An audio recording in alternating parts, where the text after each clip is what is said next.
আমরা just awareness spread করতে চাচ্ছি যে unity is the solution to everything. So আমরা যদি সৎ পথে ইউনাইটেড হয়ে একসাথে করি, অবভিয়াসলি যেটা আমরা ট্রাই করছি গেইন করার, ওইটাই পেয়ে যাব।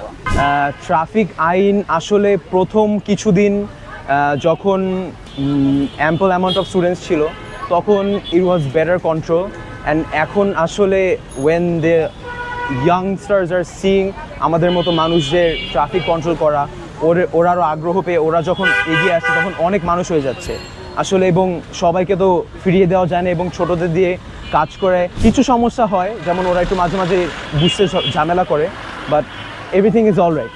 বাংলাদেশকে এগিয়ে নিয়ে যাওয়াটা অনেকটা কঠিন, কারণ তার আগে আমাদের নিজেদের পরিবর্তন হতে হবে। আর আমরা যদি পরিবর্তন না হই, ডক্টর ইউনূসের জন্য আসলে খুব কঠিন একটা চ্যালেঞ্জ হয়ে যাবে। তো আমার ধারণা উনি যদি সবাইকে ওই জায়গাটায় নিয়ে যেতে পারেন যে আমরা নিজেদেরকে পরিবর্তন করবো, পরিবর্তন শুরু হয়েছে,